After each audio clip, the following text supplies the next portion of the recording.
அனைவருக்கும் என் அன்பான வணக்கங்கள். வாழ்க வளமுடன், வாழ்க வையகம், குரு வாழ்க, குருவே துணை. இறைவருளும் குருவருளும் என்றும் துணை நிற்கும்.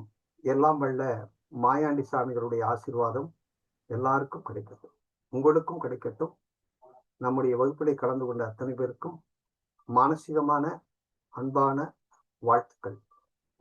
நம்ம இப்ப தொழில்முறை ஜோதிட வகுப்பு அப்படின்னு தொடங்குறோம்.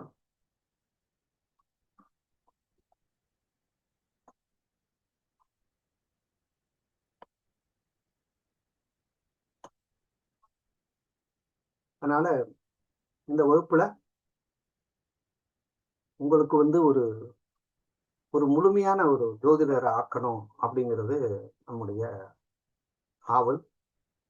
அந்த ஆசையை நிச்சயமா மாயாண்டி சாமிகள் நிறைவேற்றி வைப்பார். என்னால் முடிந்த அத்தனை உதவிகளையும் உங்களுக்கு நான் கற்றுக்கொள்ள இருக்கிறேன், கற்பிப்பேன். அதை நீங்க பார்த்துக்கலாம். சரி, ஒரு இறைவணக்கம். அந்த இறைவணக்கத்தை நம்ம வணங்க போறோம். ஓம் சிவாய நம, குருவே துணை. ஓம் மயான யோகீஸ்வராய நமக, ஓம் சனீஸ்வராய நமக. ஐந்து கரத்தினை யானை முகத்தினை இந்தின் இளம்பரை போலும் எய்த்தினை நந்தி மகந்தனை ஞான கொழுந்தனை புந்தியில் வைத்தடி போற்றுகின்றேனே. ஆதித்யாயச சோமாய மங்களாய புதாயச குரு சக்கர குரு சுக்குர சனி பயச்ச ராகு கேதுவே நமகம். ஆதித்யம் அம்பியா விஷ்ணு கருணாத மகேஸ்வரம் பஞ்சதேவான் ஸ்மர நித்தியம் சர்வபீஷ்டார்த்த சித்தையே. குரு பிரம்மா குரு விஷ்ணு குரு தேவ மகேஸ்வரா குரு சாட்சாத் பரபிரம்மா தஸ்மை ஸ்ரீ குருவே நமக. எல்லாம் வல்ல அருள் பேராற்றல் எல்லா இடத்திலும் எல்லாருடைய உள்ளத்திலும் பரவட்டும். வாழ்க வளமுடன். மாயாண்டி சாமிகளுடைய ஆசீர்வாதம் எல்லாரும் கிடைக்கட்டும். வாழ்க வளமுடன், வாழ்க வளமுடன். அனைவருக்கும் என் அன்பான வணக்கங்கள்.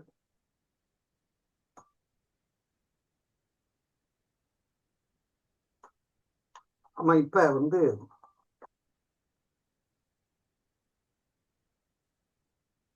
ஜோதிடத்தை படிக்கிறதுக்கு முன்னாடி, ஜோதிடம் தெரிஞ்சதுக்கு முன்னாடி சில அடிப்படையான விஷயங்களை நம்ம தெரிஞ்சுக்கிறோம். அது என்ன அடிப்படை அப்படின்னா, இந்த ஜோதிடம் எங்கிருந்து வந்தது அப்படின்னா வேதத்திலிருந்து வந்தது.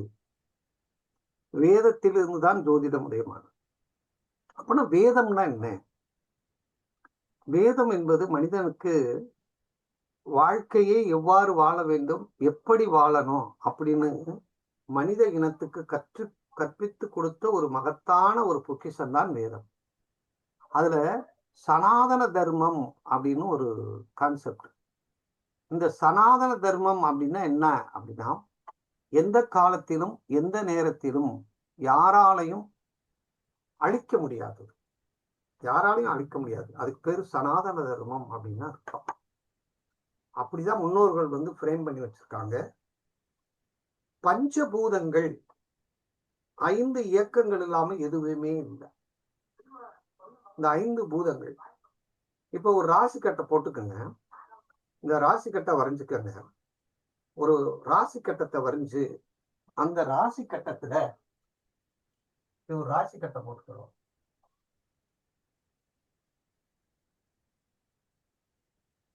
இது ஒரு ராசி கட்டை போட்டு,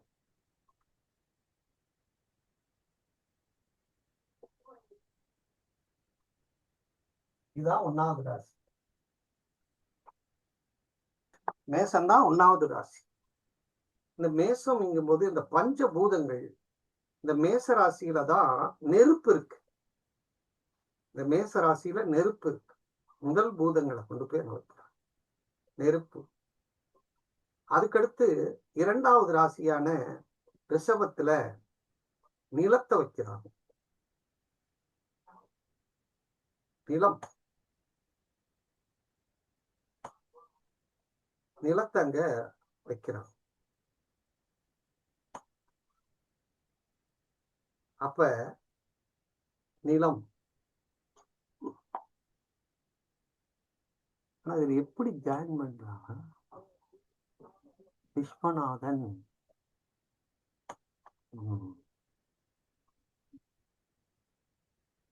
விஸ்வநாதையா வந்துட்டாரா? வந்துட்டார். சரி. அப்ப நிலம் அப்படிங்கிறது இரண்டாவது பூதம். மூன்றாவது பூதம் காற்று. மிதுனம் வந்து காற்று, கடகம் வந்து நீர்.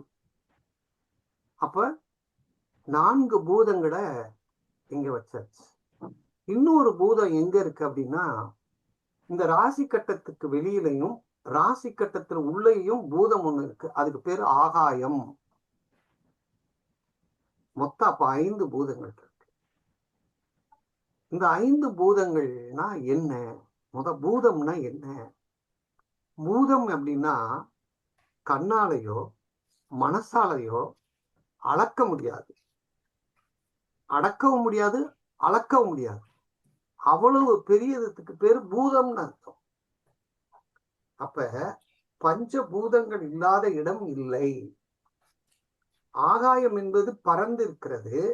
அதுல இந்த 4 பூதங்கள் இருக்கு.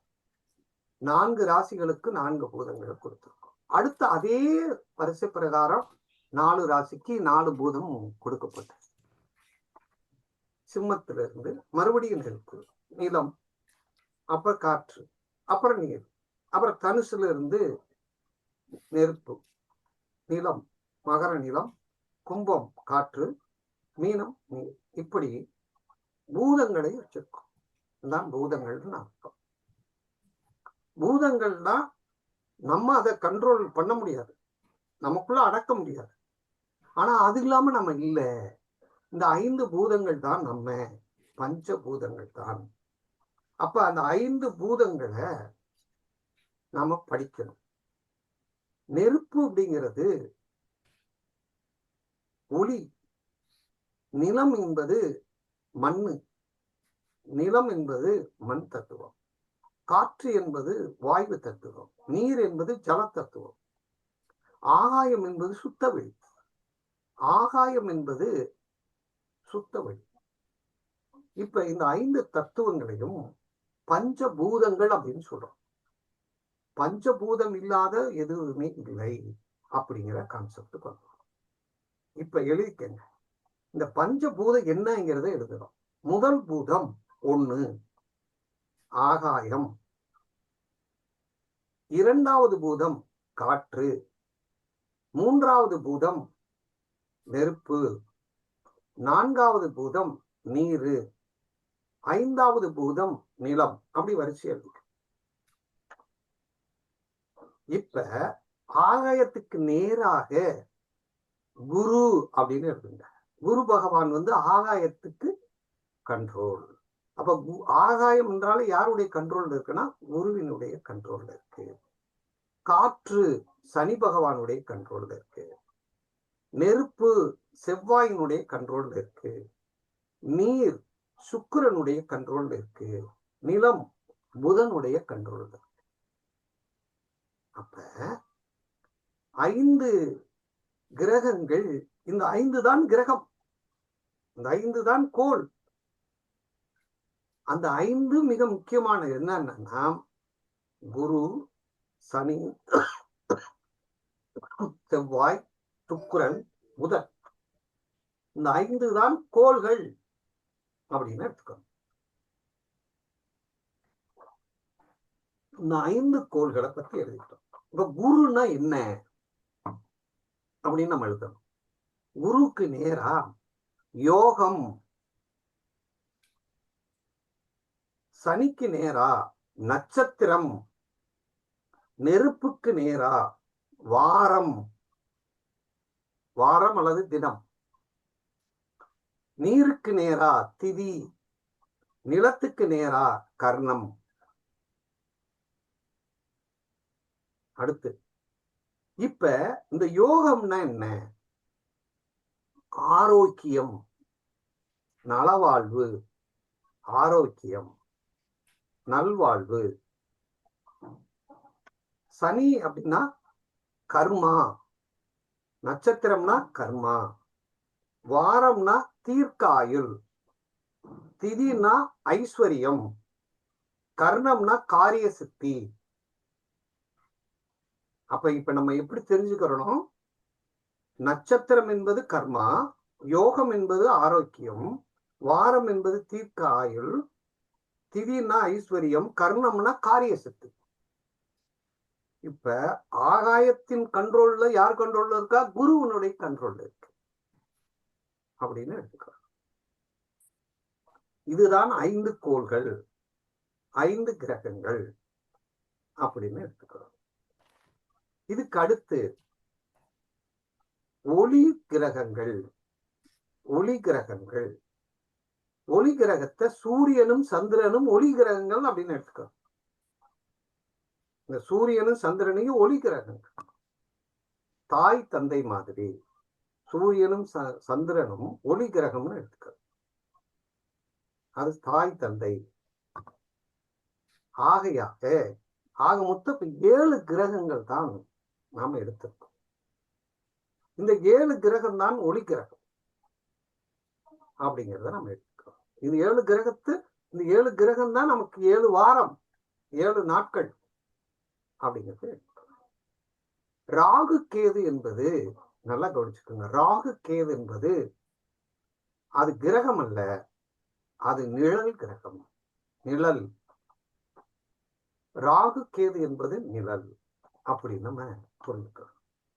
இப்ப கிரகங்கள் அப்படிங்கிறது எப்படி அப்படின்னா, சூரியனுக்கு பக்கத்துல யார் இருக்காருன்னா புதன் இருக்கார். சூரியனுக்கு பக்கத்தில் புதன். அப்ப சூரியனுடைய முதல் சுற்றுல புதன் இருக்கார். சூரியனுக்கு அடுத்து யார் இருக்கா அப்படின்னா சுக்கிரன் இருக்கார். இப்ப சுக்கிரனுக்கு அடுத்து பூமி இருக்கு. பூமிக்கு அடுத்து யார் இருக்கான்னா செவ்வாய் இருக்கு. செவ்வாய்க்கு அடுத்து யார் இருக்கான்னா குரு இருக்கு. குருக்கு அடுத்து யார் இருக்கான்னா சனி இருக்கு. அப்ப கோள்களை பொறுத்தவரையில் 7 தான் நமக்கு அஸ்ட்ரானமில இருக்கு அப்படிங்கிறத நம்ம புரிஞ்சுக்கிறோம். இந்த 7 கோள்களையும் வரிசையா நமக்கு சொல்ல தெரியணும். முதல் இந்த 7 கோள்ல இந்த ஒளி கிரகம் என்று சொல்லக்கூடியது, நல்லா பாருங்க, இந்த ஒளி கிரகம் என்று சொல்லக்கூடியது ஒரே ஒரு வீடு மட்டும் ராசி சக்கரத்திலே கொடுத்திருக்காங்க.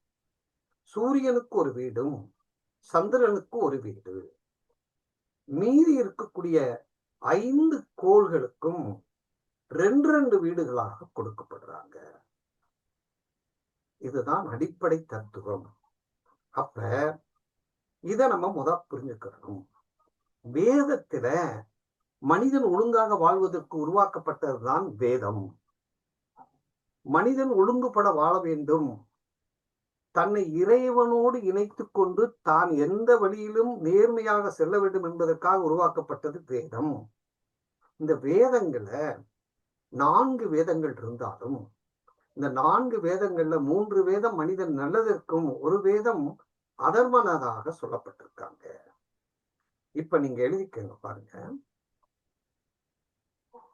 வேதத்துல சிகிச்சை அப்படின்னு வேதத்துல 6 அங்கங்களாக பிரிக்கிறார்கள்.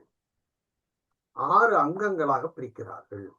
சிகிச்சை, சிக்ஷா, சிக்ஷா சிகிச்சை, வியாகரணம், சந்தஸ், நிருத்தம், ஜோதிஷம், கல்பம் அப்படின்னு 6 அங்கங்களாக பிரிக்கப்பட்டிருக்காங்க. இந்த 6 அங்கங்களை என்ன பிரிச்சிருக்காங்கன்னா, சிகிச்சைன்னா என்ன அர்த்தம்னா மருத்துவத்துக்கு தான் சிகிச்சா. அந்த மருத்துவத்துல ஹவுடதா சிகிச்சா அப்படின்னு இருக்காங்க. அப்ப சிகிச்சை அப்படிங்கிற வார்த்தை மருத்துவம். இந்த மருத்துவம் என்ற சொல்லு நம் உடம்புல 6 உறுப்புகளையும் இந்த வேதங்கள் இருக்கக்கூடிய அங்கங்களை நம்ம அங்கங்களோடு ஒப்பிடுறாங்க.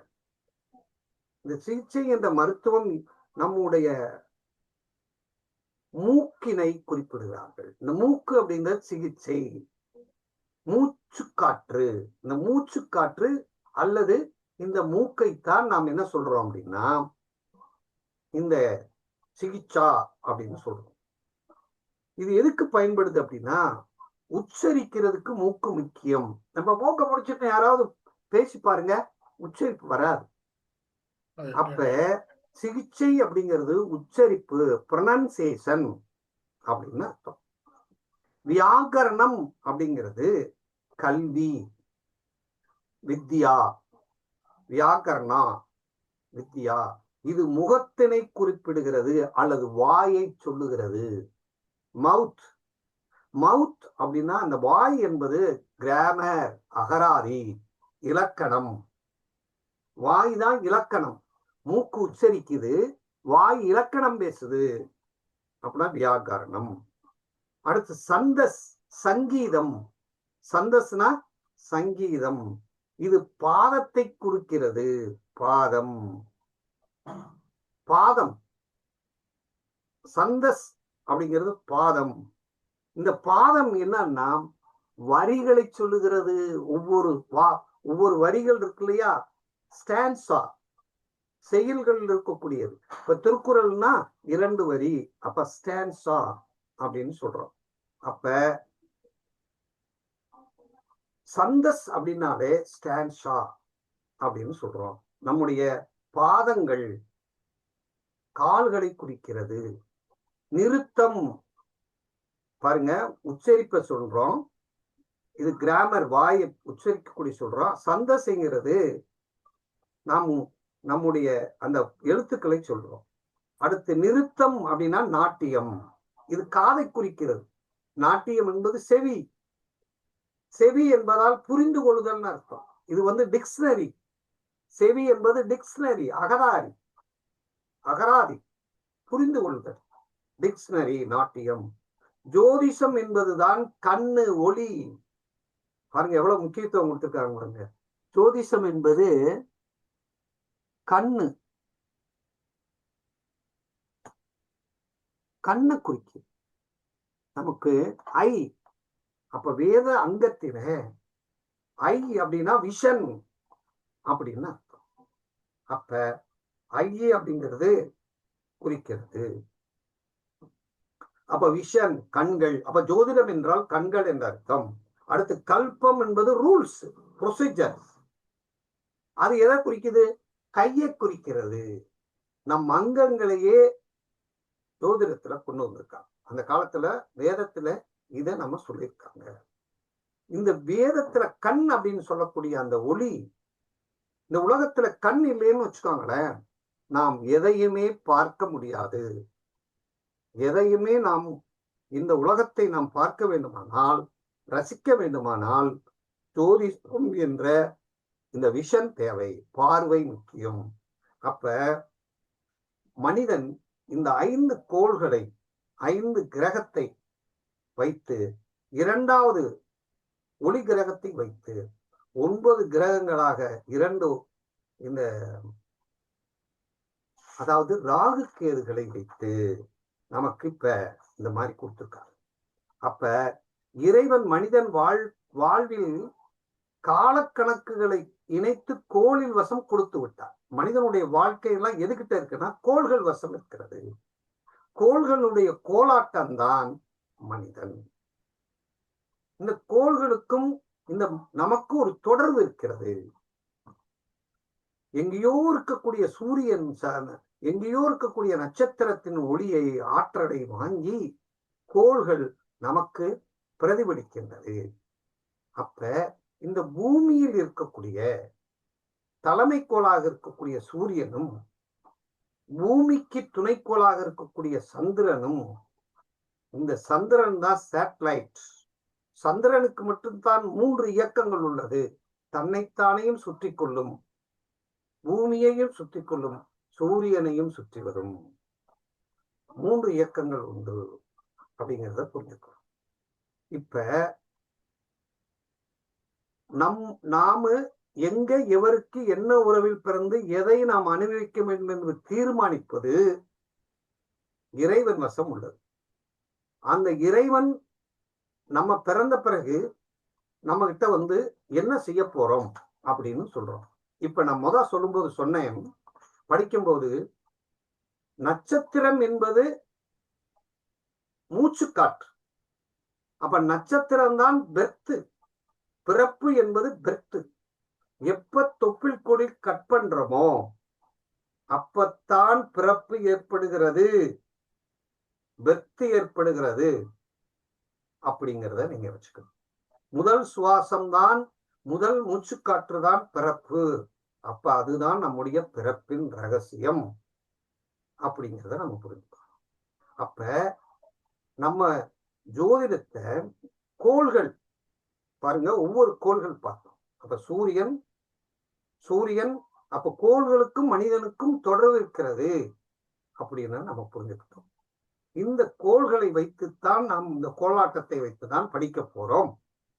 அப்ப 12 ராசி கட்டத்தில் இந்த 9 கோள்களை வைத்து இந்த 12 ராசி கட்டத்துக்குள் இந்த கோள்களை நாம் உள்ள அடக்கணும்னா அதுக்கு என்ன தேவை அப்படின்னா நட்சத்திரம் தேவை. நட்சத்திரம் தேவை. நட்சத்திரம் இல்லாமல் கோள்களை அடைக்க முடியாது.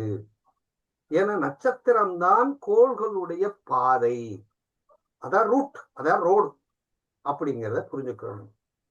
அப்ப இந்த ஜோதிடம் என்ற அந்த அற்புதமான கலையை, இந்த ஜோதிடம் என்பது அற்புதமான கலை. இந்த ஜோதிட கலை எப்படி இருக்கு அப்படின்னா, ஜோதிடம் என்பது கணிதம் தான் முக்கியம். கால்குலேஷன் ரொம்ப முக்கியம். அடுத்து கிரகத்தினுடைய இயக்கத்தை பற்றி நாம் தெரியணும். கிரகம் எப்படி சுத்துது, எவ்வளவு சுத்துது, எவ்வளவு தூரத்துல இருக்கு அப்படிங்கிற இயக்கத்தை நாம் படிக்கணும்.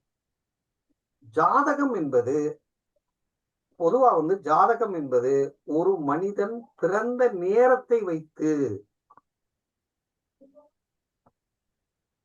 பிறந்த நேரத்தை வைத்து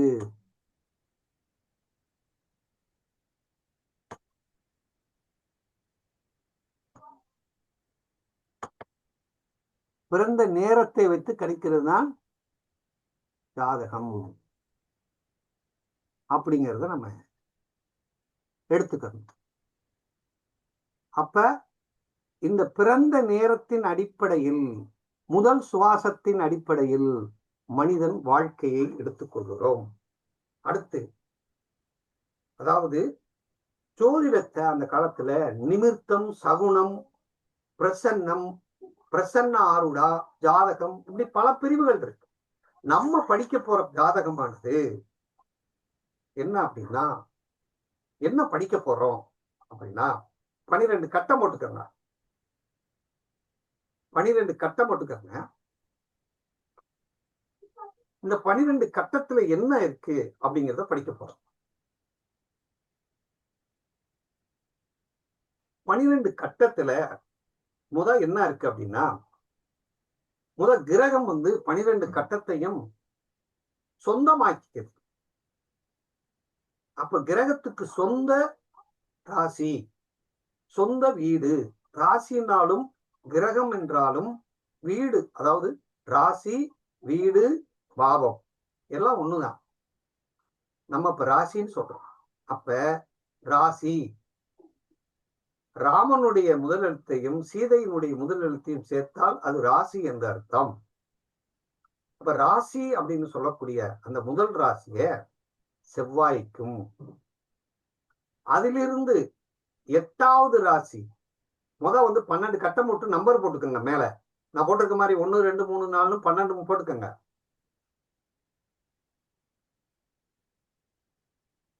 போட்டுட்டு மேசம் என்பது செவ்வாய், ரிஷபம் என்பது சுக்கிரன், மிதுனம் அப்படிங்கிறது புதன், கடகம் என்பது சந்திரன், சிம்மம் என்பது சூரியன்,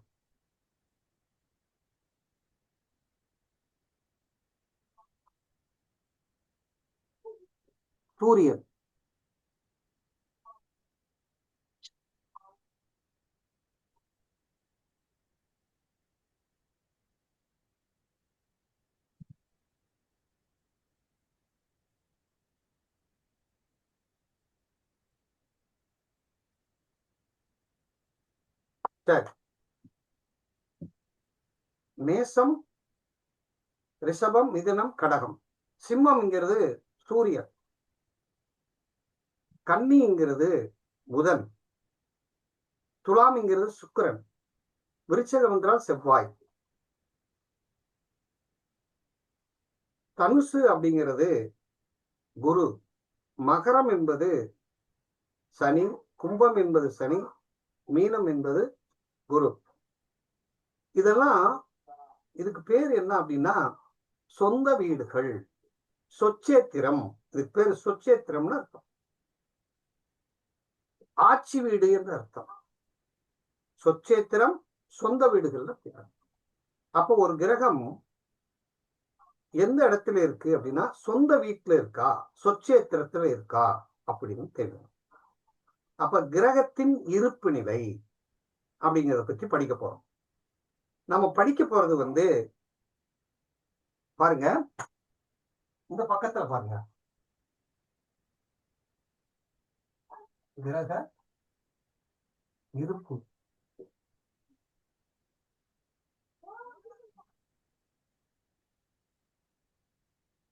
கிரக சேர்க்கை,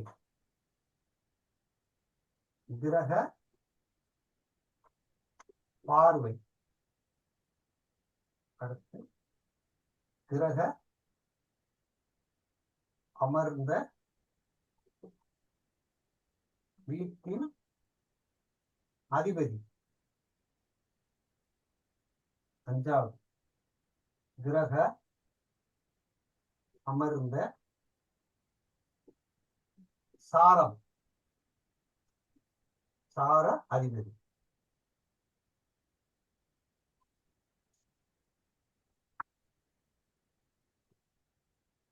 யாராவது ஒருத்தர் மட்டும் ஓபன் பண்ணி இதை அப்படியே சொல்லுங்க பாப்போம்.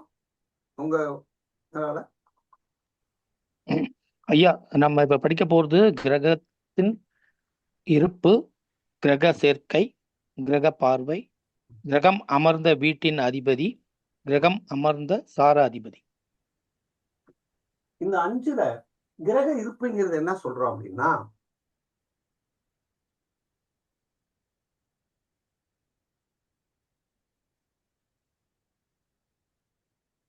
சரி ஓகே, இப்ப இந்த 5ல கிரக இருப்புன்னு சொல்றோம்ல, அது என்னன்னா அதுக்கு பேர் பொசிஷனல், பொசிஷன்.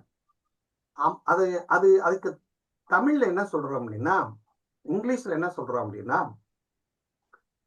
அது டெபாசிட். அது டெபாசிட் அப்படின்னு அர்த்தம். அமர்ந்தது அப்படின்னா டெபாசிட்டட். பிளானட் எங்க டெபாசிட்டட் ஆயிருக்கு அப்படின்னு இப்ப நான் படிச்சுட்டு இருக்கிறதா டெபாசிட்டை பத்தி சொல்றோம். இப்ப இந்த கிரகம் எங்கே அமர்ந்திருக்கு அப்படின்னு பார்க்க போறோம். அதுக்கு அமர்ந்திருந்தால் இப்ப சொந்த வீட்டில் அமர்ந்திருக்கிறதா. இப்ப 12 ராசி கட்டத்துல சொந்த வீடு அப்படின்னு பத்தி பேசுறோம். இப்ப சொந்த வீடு அப்படின்னு சொல்றோம் இல்லையா, அது ஆட்சி வீடுனால ரைட் தான்.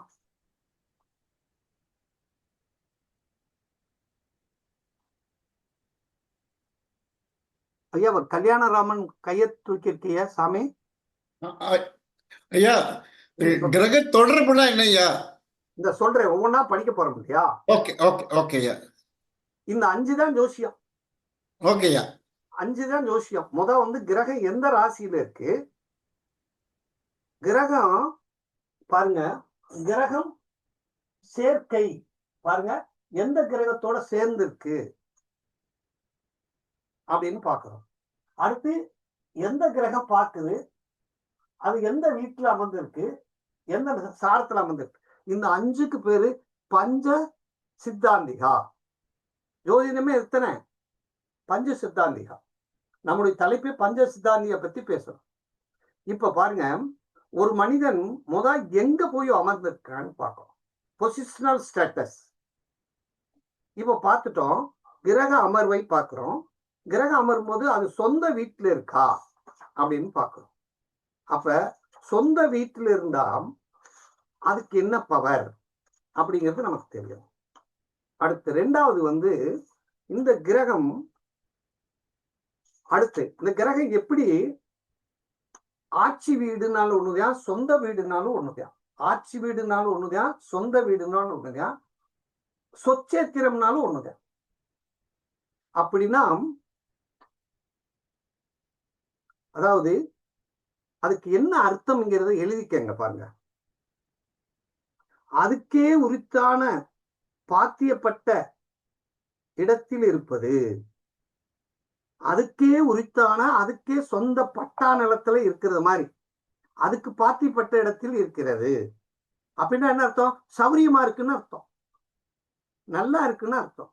ஒரு கிரகம் ஆட்சி பெற்றிருந்தால் அந்த கிரகம் அதுக்கு உள்ள பட்டா வீட்டுல அதே இருக்குன்னு அர்த்தம். அதுக்கு பாத்திய விட்ட வீட்டுல அது சௌரியமா இருக்கும். நீங்க சொந்த வீட்டுல இருந்தீங்கன்னா எப்படி இருப்பீங்க? சௌரியமா இருப்பீங்க, படுப்பைய, தூங்குவிய, எந்திரிப்பிய, சாப்பிடுவிய. அப்ப அதுக்குரிய அந்த இடத்திலே இருப்பது போன்ற அர்த்தம். இதுக்கு நம்ம ஆதிபத்தியம்னு ஒரு வார்த்தை போடுங்க. சொந்த வீட்டுக்கு என்ன சொல்றோம்? ஆதிபத்தியம். ஆதிபத்தியம். ஆதிபத்தியம்னா என்ன? எண்ணிக்கை. எழுதிக்கங்க, எண்ணிக்கைன்னு அர்த்தம். ஆதிபத்தியம்னா எண்ணிக்கை. இப்ப எப்படி சொல்ல போறோம்னா, செவ்வாய்க்கு ஆதிபத்தியம் எப்படி இருக்குன்னு சொல்லுங்க பாப்போம். காலபுருஷ தத்துவத்தின் அடிப்படையில், காலபுருஷங்கிறது முதல் ஜாதகம். இப்ப நான் போட்டிருக்கிறது காலபுருஷ ஜாதகம், முதல் ஜாதகம். இதுல செவ்வாயினுடைய ஆதிபத்தியம் என்ன அப்படின்னு கேட்டா என்ன சொல்லணும்னா, மேஷம். அப்படி சொல்லக்கூடாது. எப்படி சொல்லணும்? ஆதிபத்தியம்னு என்ன சொல்லணும்? ஒன்னாவது வீட்டுக்கு 8ஆம் வீட்டுக்குரியவர் அப்படின்னு சொல்லணும். அவர் எந்த வீட்டுக்குரியவர்னு கேட்டாத்தான், எந்த ராசிக்குரியவர்னு கேட்டாத்தான் மேசத்துக்கும் விருச்சகத்துக்கும் உரியவர்னு சொல்லணும்.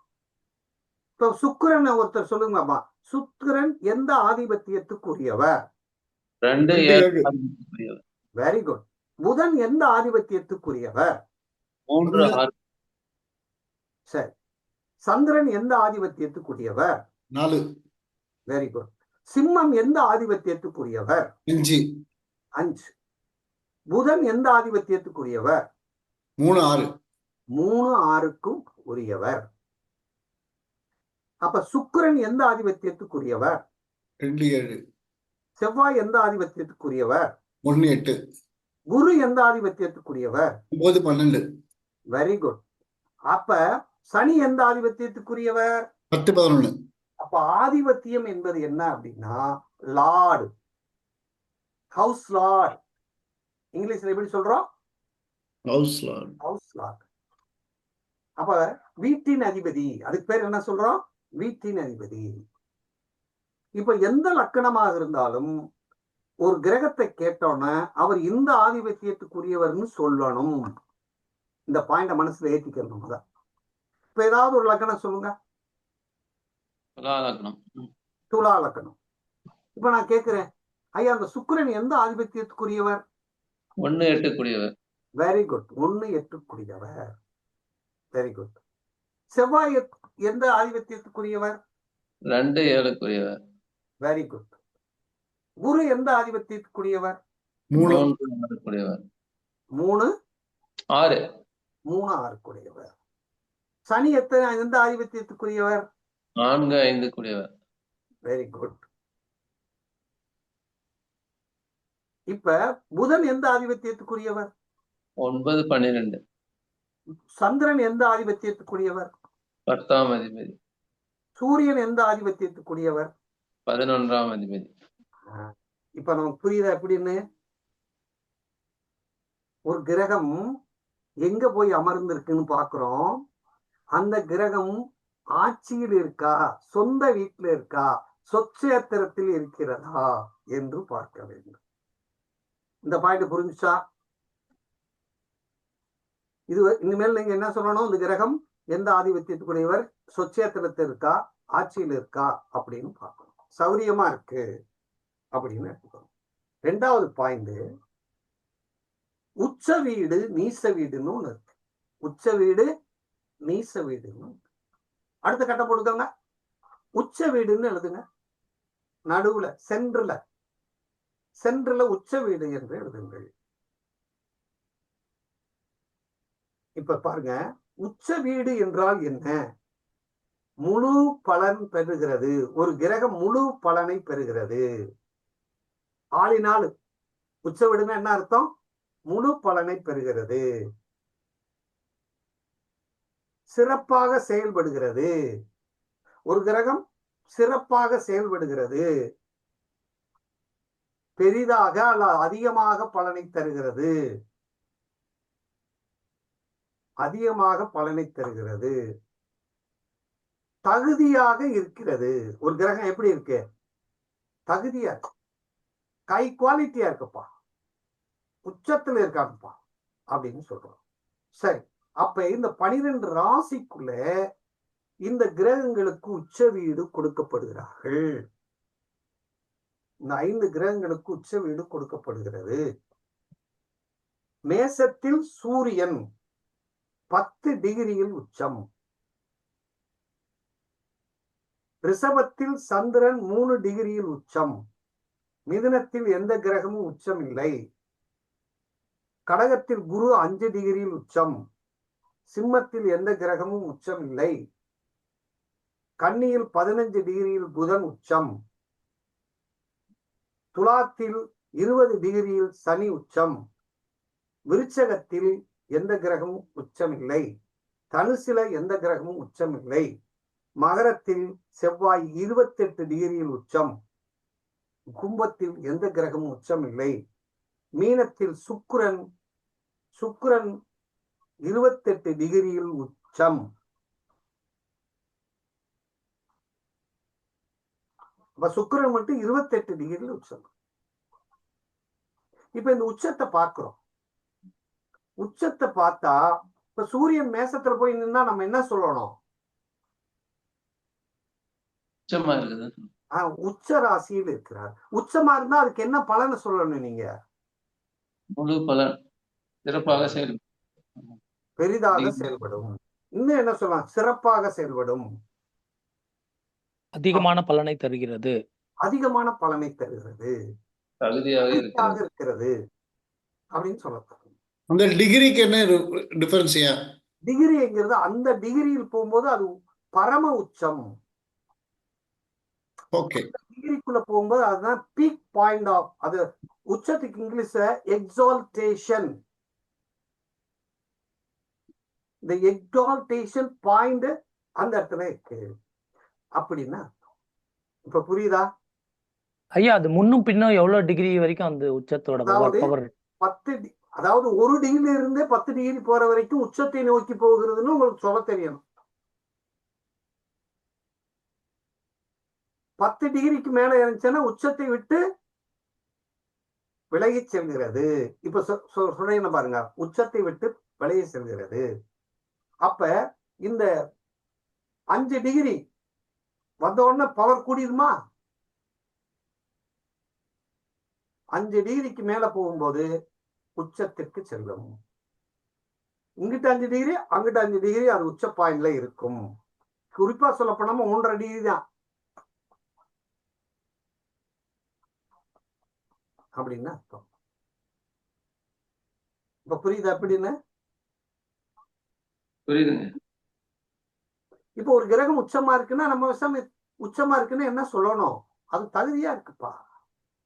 இல்லைங்க ஐயா, நார்மலா அந்த ராசியில இருந்தாலே நம்ம உச்சம் சொல்லிடுறோம். உச்சம் அந்த ராசியில ஆனா அந்த அளவுக்கு பலன் கொடுக்காது. அது பக்கா அப்படிலாம் இருந்தாதான் சொல்லக்கூடாது. பலன் கொடுக்காதுன்னு சொல்லக்கூடாது. சரி சரி. பலன் கொடுக்கும். அந்த பலனை முழுமையாக கொடுக்குமா இல்ல குறைச்சு கம்மியா கொடுக்குமான்னு சொல்லணும். புரியுதா ஐயா? தேர்தல் தேதி அறிவிச்சுட்டா ஸ்டாலின் ஐயா தான் முதலமைச்சர். ஆனா ஏதாவது செயல்பட முடியுமா?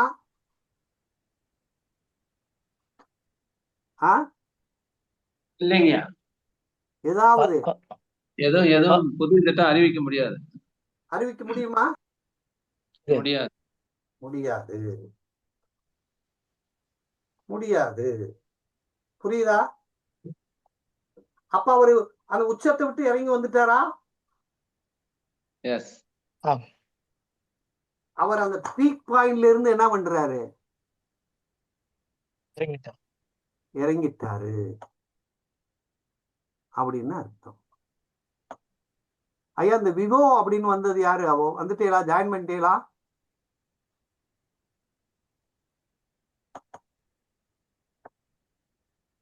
ஐயா விவோன்னு வந்து வருது.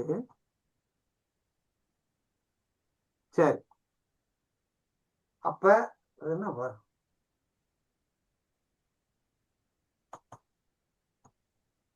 இருபத்தி 22ன்னு ஒண்ணு வந்திருக்குது ஐயா. வந்துட்டாங்களா?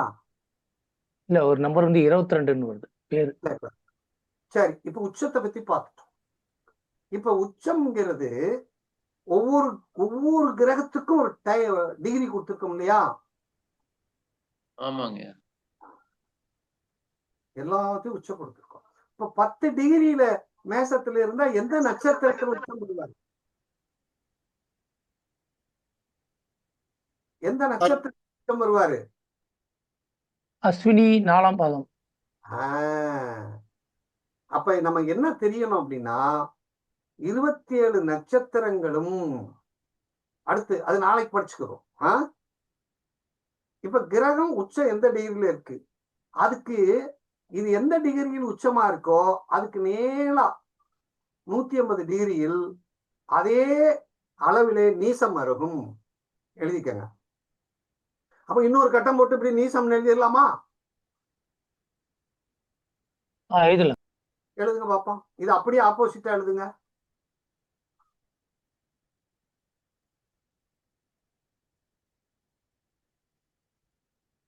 ராகு கேது மாதிரி ஐயா. ராகு கேது மாதிரி ஐயா. நீச்சம் ராகு கேதுகளை பத்தி அப்புறம் பார்ப்போம். இல்லையா? ராகு வந்து ஆப்போசிட் எக்ஸாக்ட் 180 டிகிரி இருக்கும் இல்லையா? அதே மாதிரி நீச்சம் அதே மாதிரி 180 டிகிரி வரும் இல்லையா? அதாவது ராகு கேது எப்படி நிக்கிதோ அதே மாதிரி. இப்ப சூரியன் உச்சமா இருக்குச்சுன்னா அதுக்கு 7வது ராசி என்ன ராசி வந்துடும்? துலா ராசி.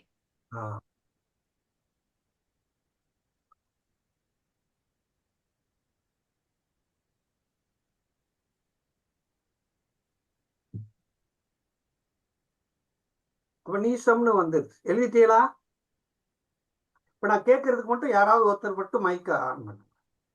எந்தெந்த ராசியில் எந்தெந்த கிரகம் நீச்சமாகிறது நீசமாகிறது எந்த டிகிரில?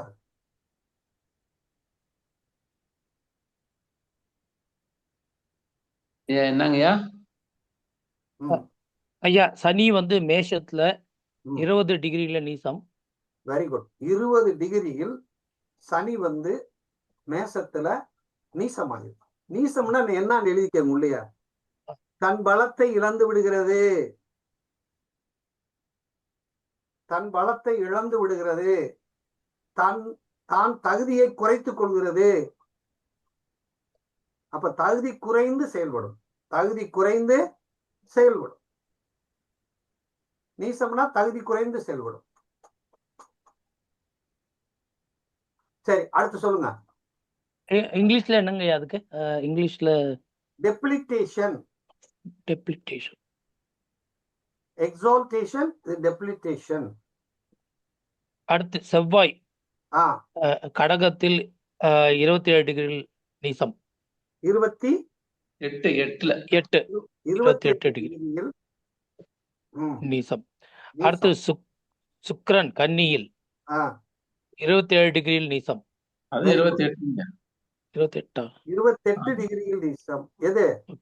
சுக்கிரன். சுக்கிரன் வந்து எத்தனை டிகிரி? 27. 27 அதான் சொன்னேன். 1 அடுத்து சூரியன் 10 டிகிரியில் துலாத்தில் நீசம். Very good. அடுத்து சந்திரன் விருச்சிகத்தில் 3 டிகிரியில் நீசம். Very good.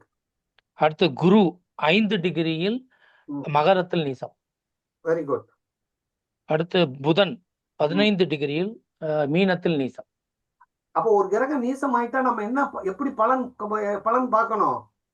அதுக்கு என்ன பலன் சொல்லணும்? பலத்தை இழந்து விடுகிறது. தகுதி குறைந்து செயல்படும். தகுதி குறைவா செயல்படும். இப்ப புரியுதா? அப்ப ஒரு கிரகம் உச்சமா இருந்தா தகுதியா இருக்கு, இது தகுதி குறைவா இருக்கு. ஒருத்தருடைய ஜாதகத்துல சூரியன்னா அப்பான்னு வச்சுக்கிறோம். பொதுவான காரகத்துவம் வந்து சூரியன் அப்பா, சந்திரன்னா அம்மா, செவ்வாய்னா சகோதரன், புதன்னா தாய்மாமை, குருனா குழந்தை, சுக்கிரன்னா மனைவி, சனின்னா சித்தப்பா, ராகுனா தாத்தா, கேதுனா பாட்டி. இப்ப ராகு கேதுகள் வந்து பொதுவா என்ன சொல்றாங்கன்னா, ரிஷப ராசி இது விருச்சக ராசியில் கேது உச்சம் பெறுகிறது.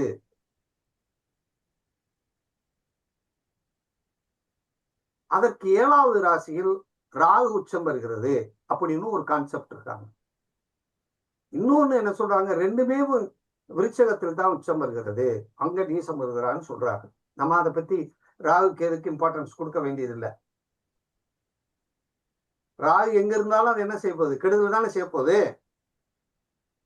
அதனால அதை பத்தி நம்ம அப்புறம் பார்ப்போம். இப்ப நம்ம பார்க்கக்கூடிய விஷயம் என்ன அப்படின்னா, உச்சம், ஆட்சி, உச்சம், நீசம் அப்படின்னு அப்படி எடுத்துட்டு இப்ப பாருங்க, அடுத்த விஷயம் என்ன அப்படின்னா மூலத்திரிகோணம். அடுத்து மூலத்திரிகோணம். சொந்த வீட்டிலேயும் ஒவ்வொரு கிரகமும் மூலத்திரிகோணம் அடையும். சொச்சேத்திரத்தில் தான் கிரகம் மூலத்திரிகோணம், சந்திரனை தவிர. சந்திரன் மட்டும் மூலத்திரிகோணம் தன்னுடைய சொந்த வீட்டில் அடைவதில்லை. அப்படின்னா மூலத்திரிகோணம்னா என்னய்யா? மூலத்திரிகோணம்னா என்ன அப்படின்னா, எப்பொழுதும் செயல்பட்டு கொண்டே இருக்கும்.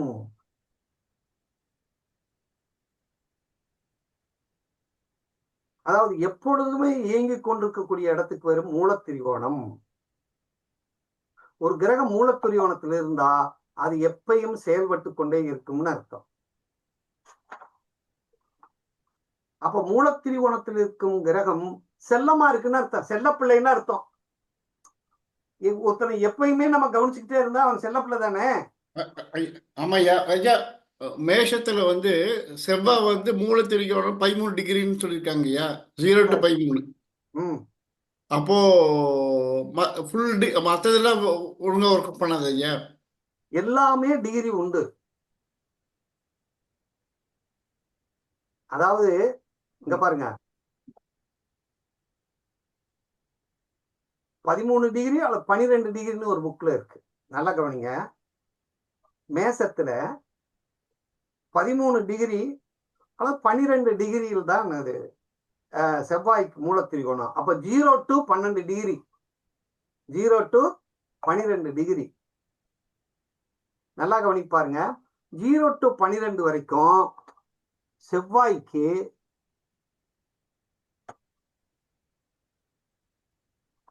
வந்து செவ்வாய்க்கு மூலத்திரிகோணம் வீடு.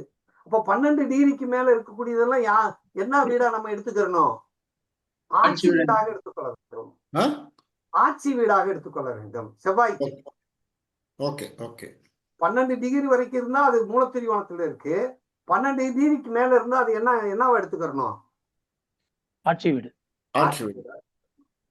அப்ப சந்திரன் 3 டிகிரி வரைக்கும் உச்ச வீடு. ஆனா அந்த ராசியில் இந்த மூலத்திரிகோணம் இருக்கு இல்லையா, சந்திரனுக்கு மூலத்திரிகோண வீடு ரிஷபம் தான். மூலத்திரிகோண வீடு அதுதான். இந்த 3 டிகிரிக்கு மேல 30 டிகிரி வரைக்கும் அதுக்கு மூலத்திரிகோண வீடு. அப்ப ரிஷபத்தில் சந்திரன் ஃபுல்லா ஒர்க் பண்ணும் செல்லப்பிள்ளை. சந்திரன் ரிஷபத்துக்குள்ள அவருக்கு ஓனரா எடுத்துக்கிறாரு. ஏன் சந்திரன் போய் அடுத்த வீட்டுல ஓனர் ஆகிறார் அப்படின்னா, தாய் என்பவள் பிறந்தது ஒரு இடம், வளர்வது ஒரு இடம். 9 டிகிரியாங்கய்யா மூலத்திரிகோணம்? 30 டிகிரி வரைக்கும், 3 டிகிரிக்கு மேல, 3க்கு மேல 9க்குள்ள. ஆமா, மொத்தம் 27 டிகிரில வந்து சந்திரன் வந்து டாமினேட் பண்ணுவார் இல்லையா ரிஷபத்துல? ஆமா. 9 30 டிகிரி வேணா 27 டிகிரி அவருக்கு சொந்தம் மூலத்திரிகோணம். அடுத்து பாருங்க, சிம்மத்துக்கு போங்க. சிம்மத்துல 0 டிகிரியில இருந்து 20 டிகிரி வரைக்கும் மூலத்திரிகோணம். அப்ப 20 டிகிரிக்கு மேல ஆட்சி வீடு. ஆட்சி. கன்னி. அப்போ ஐயா இதுல ஒரே சின்ன டவுட் ஐயா. ஆ. அந்த ஸ்டார்ல ஒரு கிரகம் இருக்குது இல்லையா அந்த அந்த இதுல அப்ப வந்து அந்த மூலத்திரிகோணம் இது சேர்த்து பார்க்கணுமா ஐயா? இதை மட்டும் மனசுல வாங்கிக்கங்க. அப்புறம் ஓகே ஸ்டார் ஓகே ஓகே பேச வேண்டாம். ஓகே. இப்போ 20 டிகிரி வரைக்கும் மூலத்திரிகோணம் இருக்கு. 20 டிகிரிக்கு மேல அந்த சூரியன் வந்து ஆட்சியில இருக்குன்னு அர்த்தம், சொந்த வீட்டுல இருக்குன்னு அர்த்தம். அடுத்து பாருங்க, மூலத்திரிகோணத்துக்கு வர்றோம். ஏற்கனவே 15 டிகிரி வரைக்கும் உச்சமா இருந்துச்சு புதன். 15 டிகிரில இருந்து 20 டிகிரி வரைக்கும் அது மூலத்திரிகோணம் புதன். 15ல இருந்து 20 வரைக்கும் புதன் மூலத்திரிகோணம். 20க்கு மேல 30 வரைக்கும் ஆட்சி. அப்ப ஒரு ராசிக்குள்ள இருக்குன்னா அது ஆட்சியில இருக்கா. ஒரே ராசிக்குள்ள 3 தன்மை அடையக்கூடிய கிரகம் யாருன்னா புதன் தான். புரியுதா?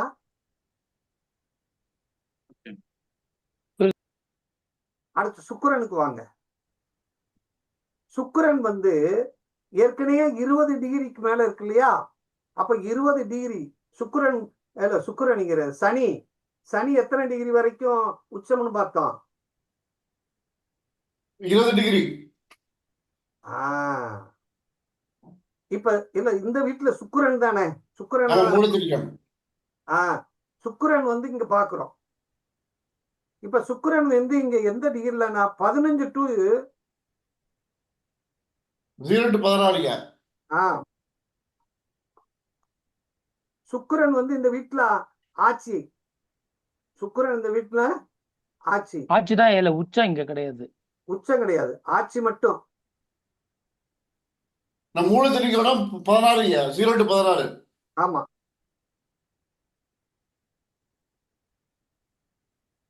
Zero to 15. 15க்கு மேல அது ஆட்சி ஆயிருது. 15க்கு மேல ஆட்சி ஆயிருது. அடுத்து பாருங்க, குருவுக்கு போங்க. மூலத்திரிகோணம் 0 to 10.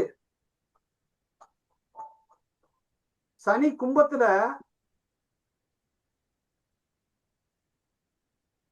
மூலத்திரிகோணம் 0 to 20. 20க்கு மேல ஆட்சி ஆயிருது. இப்ப மூலத்திரிகோணம்னு என்னன்னு தெரிஞ்சுக்கிட்டோம். ஆட்சினா எழுதிட்டோம். உச்சம்னு என்னன்னு தெரிஞ்சுக்கிட்டோம். அப்போ ஒரு கிரகம் போய் ஒரு ராசி கட்டத்துல உட்காரும் போது எந்த டிகிரியில இருக்கு, அது உச்சமா இருக்கா, நீசமா இருக்கா, மூலத்திரிகோணத்துல இருக்கா அப்படின்னு தெரிஞ்சுக்கலாமா இல்லையா? மூலத்திரிகோணம் வந்து பவர்ஃபுல் இல்லையா? மூலத்திரிகோணம் என்பது சொந்த செல்லப்பிள்ளை. ஆட்சிங்கிறது என்னன்னா அதிகாரத்துல இருக்கிற பிள்ளை. இது ஆட்சிங்கிறது உச்சம்ங்கிறது அதிகாரத்துல இருக்கிறது. கமாண்டிங். அதாவது ஆபீஸ்ன்னு வச்சுக்கோங்க. ஆபீஸ்ல ஒருத்தர் ஆபீசர் போய் உட்கார்ந்துட்டாருன்னா எதை வேணாலும் செய்வாரு, ஆனா படுக்க முடியாது.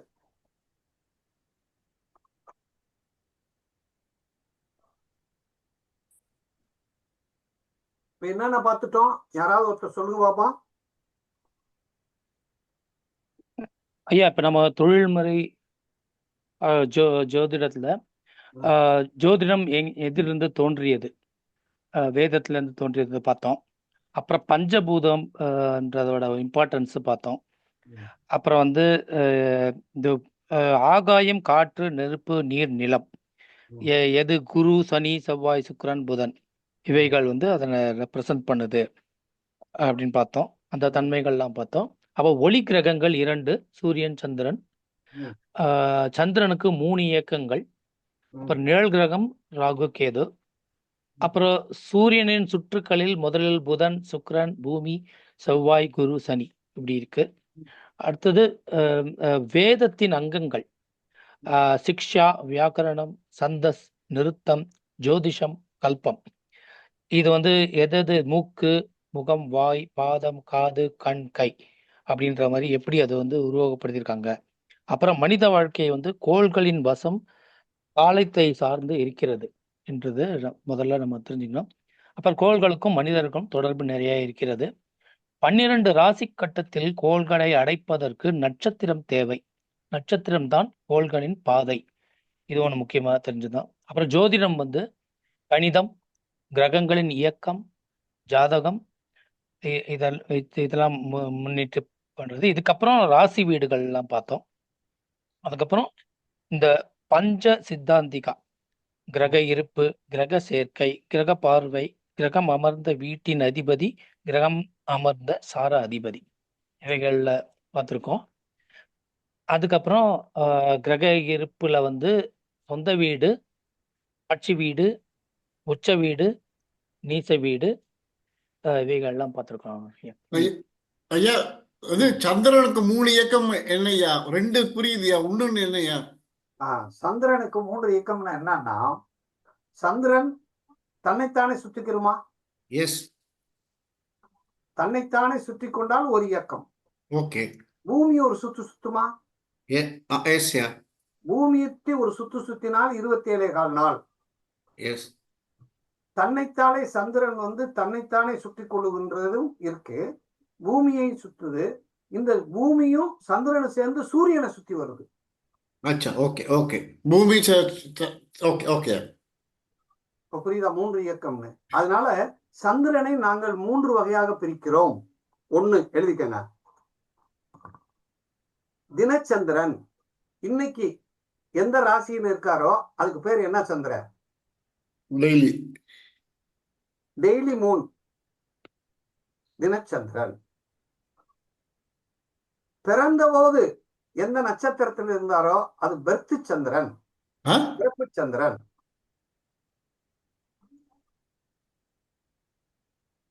இப்ப எந்த திசை நடக்குதோ, எந்த நட்சத்திரத்திலிருந்து தசை நடத்துறாரோ அந்த சந்திரனுக்கு பேரு தசா சந்திரன்.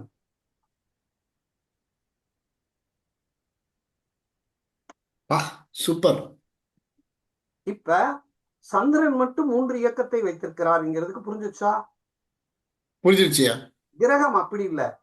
கிரகம் பிறக்கும் போது ஒரு புள்ளியில் இருக்கும், ஒரு நட்சத்திரம் இருக்கும், ஒரு டிகிரியில் இருக்கும். ஆனால் அதுக்கடுத்து அது சுழல ஆரம்பிச்சிடும். அப்போ சந்திரன் தான் டெலிவரி பாயா? சந்திரன் ஒன்று மட்டும் நிலையில்லாத கொடுப்பனையை தருவது. ஏன்னா 3 சந்திரன் இருக்காரு. இப்ப புரிஞ்சிருக்கும்னு நினைக்கிறேன். Yes yeah. ஐயோ, இன்னொரு சின்ன டவுட்யா. இந்த கட்டத்துல 9 கிரகத்துக்கு 9 நட்சத்திரம் தானே இருக்குயா? பாக்கி 18 நட்சத்திரத்தோட இம்பாக்ட் என்ன ஆகும்? இப்ப பாருங்க, நட்சத்திரத்தை பத்தி நம்ம நாளைக்கு படிப்போம். சரியா சரியா சரியா சரி. ஏன்னா படிக்கும்போது பார்த்தா தானே அது அதனுடைய டேஸ்ட் தெரியும். ஓகே ஓகே, சாரியா. இல்ல இப்ப இப்ப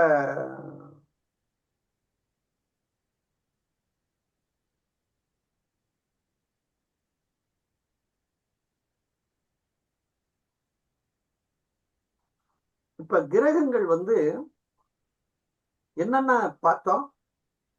அதாவது ஒவ்வொரு கிரகத்தை பார்க்கிறோம்னா அந்த கிரகம் வந்து சொந்த வீட்டுல இருக்கா, உச்சத்துல இருக்கா, நீசத்துல இருக்கா, மூலத்திரிகோணத்துல இருக்கான்னு பார்த்துட்டோம். இது இந்த கான்செப்ட் உங்களுக்கு புரிஞ்சிருக்கும்னு நினைக்கிறேன். இப்ப ஒரு கிரகம் உச்சத்துல ஒருத்தர் இருக்கிறவன் பிறந்திருந்தான்னா அந்த கிரகம் அவனுக்கு என்ன செய்ய போகுது? தகுதியை கொடுக்க போகுது. அந்த கிரகத்தின் காரகத்துவத்தை கொடுத்துரும். இப்ப புரியுதா? சரி, இப்ப இத பார்த்துட்டோம். இது வரைக்கும் ஏதாவது டவுட் இருக்கா?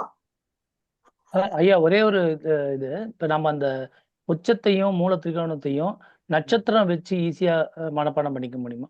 இந்த நட்சத்திர பாதத்துல இருந்ததுன்னா இது உச்சம். அடுத்த ஸ்டெப் அது.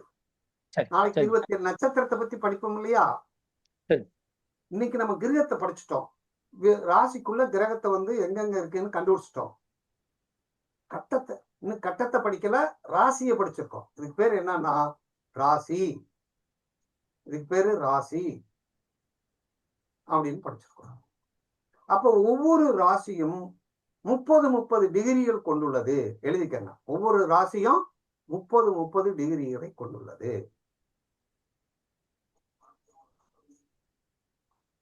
ஒவ்வொரு ராசியும் 30 டிகிரி.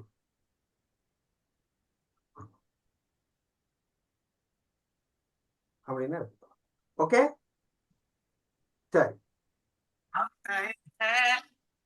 இப்போ ஒரே ஒரு விஷயத்தை மட்டும் சொல்றேன், நல்லா கவனிங்க. நம்ம ஜாதகம் சொல்றோம் அப்படின்னா யாருக்கு சொன்னா ஜாதகம் பலிக்காது. நம்ம இப்ப ஜாதகம் சொல்றோம்னா யாருக்கு சொன்னா பலிக்காதுன்னா, நம்பர் 1 எழுதிக்கணும். சன்னியாசிகளுக்கும் யோகிகளுக்கும் முனிவர்களுக்கெல்லாம் ஜாதகத்தை சொல்லப்படாது. சொன்னா பலிக்காது. அருளாளர்களுக்கு பலிக்காது.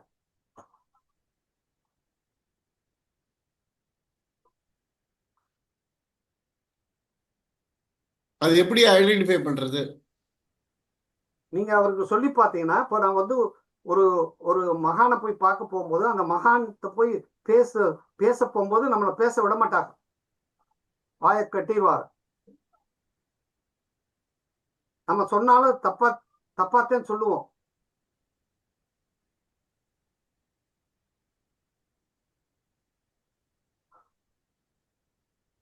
மதுரை பழனியில் உட்காந்துட்டு நாங்க ஜாதகத்தை பத்தி பேசிட்டு இருக்கும்போது அமிர்தலிங்கம் அப்படின்னு ஒருத்தர் ஜாமக்கோள் பத்தி நிறைய ஆய்வு பண்ணுவார். அமிர்தலிங்கம் அவர் எனக்கு ஜாதகம் சொல்றேன்னு சொல்றாரு, தப்பா சொல்றாரு. அப்ப நான் சொன்னேன், ஐயா நீங்க சொல்ல முடியாதுயா, வேணாம் விட்டுறியா அப்படின்ட்டு. அருளாளர்களுக்கு ஜாதகம் பலிக்காது. நம்ம சொல்லக்கூடாது, பலிக்காது. கிரகஸ்தர்களுக்கு மட்டும்தான் பலிக்கும். 2வது, மூளை வளர்ச்சி குன்றிய குழந்தைகளுக்கு ஜாதகம் சொல்லக்கூடாது. அவர்கள் கர்மாவை அனுபவிக்க வந்திருக்காங்க, அதை போய் நம்ம தொடக்கூடாது. தொட்டா சாக்கடிக்கும்.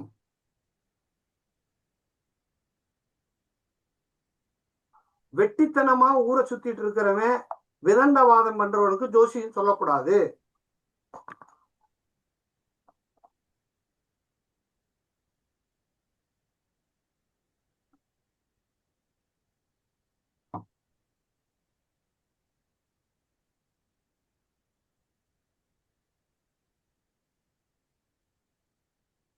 விதண்டவாதம் பண்றவன்ட்ட நம்ம ஜோசியம் சொல்லக்கூடாது, பலிக்காது.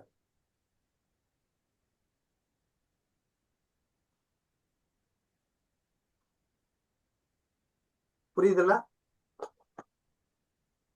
ஐயா? புரியா? இது இந்த பாயிண்ட் எந்த கிளாஸும் சொல்லி தரது இல்லையா? டோன்ஸ். இது நம்ம சொன்னோம், இது நம்ம சொன்னோம்னா நம்ம அந்த அந்த அந்த இதுக்குள்ள போயிடுறோம். அதாவது இமயமலையில போய் ஒரு சாது உட்கார்ந்து அங்க இமயமலைக்கு வர்றவர்களுக்கெல்லாம் ஜாதகத்தை கணிச்சு நீ ஞானி ஆயிடுவ, நீ சித்தர் ஆயிடுவ அப்படின்னு எழுதி சொல்லிட்டே இருக்காரு. ஒரு நாள் ஒருத்தர் பரதேசி வர்றாரு. வந்த உடனே நில்லையா, நான் கணிச்ச பிறதே நீ உள்ள போக முடியும், மலைக்குள்ள போக முடியும் அப்படின்னு சொல்லிட்டு கணிக்கிறாரு. கணிச்சு பாக்குறாரு, கணக்கு வரல. அப்ப சொல்றாரு, என்னையா கணக்குள்ளேயே வரல அப்படின்னு. நீ எப்படா என்னை கணிக்க முடியும்? நான் தான்டா சிவன், என்ன எப்படா நீ கணிக்க முடியும்? உன் கணக்கே தப்பா இருக்கேனா அப்படின்னு சொல்லி அவரை எங்க அனுப்புறாரு? போய் சிவனுடைய லிங்கத்தை கட்டுப்பிடிச்சுக்க, உன்னை காப்பாற்றுவார், உனக்கு ஆயுள் முடிய போகுது அப்படின்னு சொல்லி அனுப்புறாரு. அப்ப அருளாளர்கிட்டையும் சித்தர்கிட்ட போய் ஆணிகிட்ட ஜாதகம் பார்க்கிறேன்னு சொல்லி உட்காரப்படாது.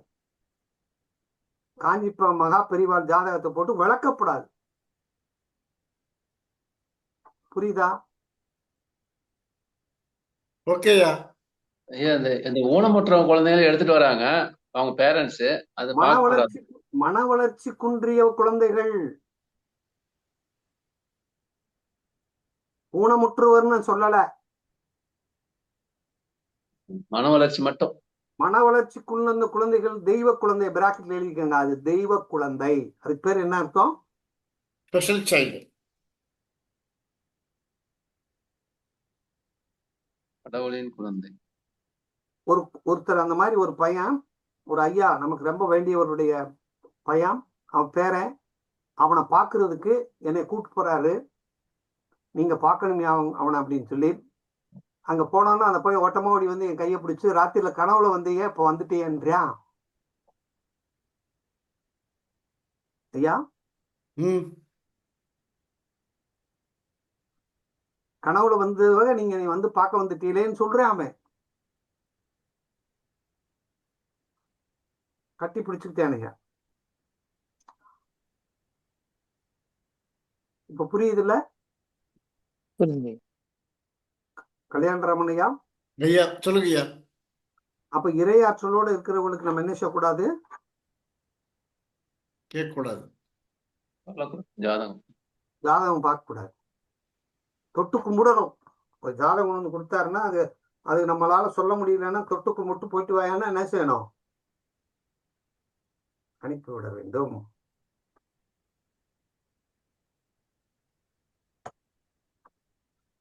புரியுதா? புரியுதுயா. அப்படின்னு எடுத்துக்கணும். அப்ப கல்யாணராமன் ஐயா இருக்காரு இல்லையா?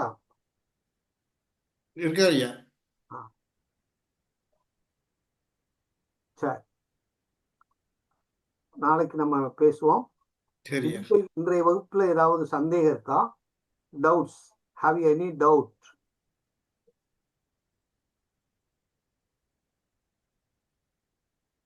இது ரெக்கார்டிங் கிடைக்குமா ஐயா? பிகாஸ் அந்த வேதத்தை அழகா இன்சர்ட் பண்ணிருக்கீங்கயா. அது அந்த ஹோல் நாளைக்கு இன்றைக்கு நடந்த வகுப்பை இந்த உலகத்துக்கே கொடுக்க போறேன் நான். அற்புதமான வேதத்தை அழகா ட்ரிப்ட் கொண்டு வந்திருக்கீங்கயா. இதை அப்படியே நம்ம என்ன செய்ய போறோம்னா யூடியூப்ல கொடுத்துருவோம். Very good yeah. சரி, இதுல ஏதாவது கேள்வி இருக்கா? இல்லையா? ரைட். இன்னைக்கு வகுப்பு எப்படி இருந்தது? ரொம்ப அருமையா.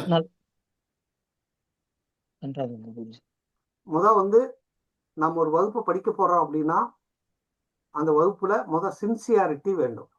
நம்ம அந்த வகுப்புல நம்ம கத்துக்கிறோம் அப்படின்னா ஆர்வம் வேணும், ஆசை வேணும், அக்கறை வேணும். கால தவறாம நம்ம அந்த இதை கத்துக்கிட்டோம்னா அது நம்மளுக்கு பயனுள்ளதாக இருக்கும்.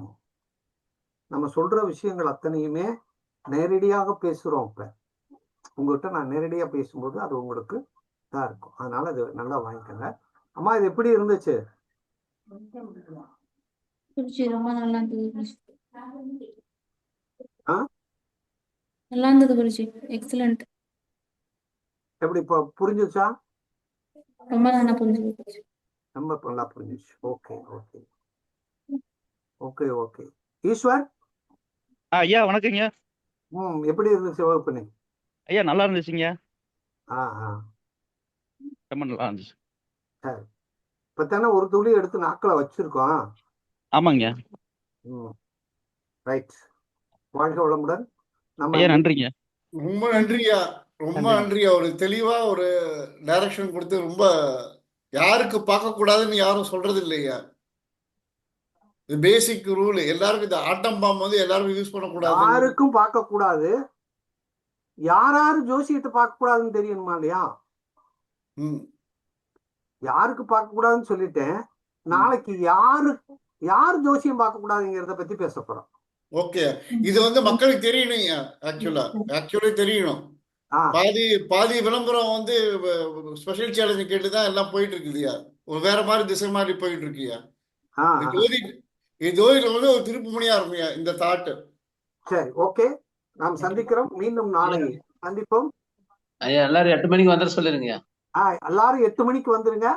அதுக்கு மேல பிறகு வந்தீங்கன்னா உங்களுக்கு அனுமதி கிடையாதுன்னு வச்சிருவோம். ஆமாங்க ஐயா. வேலை போயிட்டு 8:10 8:15 ஆயிரம் ஐயா. நான் அருண் பிரசாத் பேசுறேங்க. சரி, 8:15 வரை வச்சுக்கலாம். சரிங்கய்யா. அருள் பிரசாத் எப்படி இருக்கு வகுப்பு? ஐயா நல்லா இருந்துங்கய்யா. ம் எல்லாம் துல்லியமான பலன். அந்த 5 நான் இதுல இருந்தா வந்தேன். கிரக இருப்பு, கிரக சேர்க்கை. ம் ம் அதனால இது வந்து நான் இதுவரையும் பார்க்காத ஒரு இது நிறைய துல்லியமான பலன்கள்லாம் நல்லா இருந்துங்க. ரைட் ரைட் புது ஒரு அனுபவம். Okay okay okay.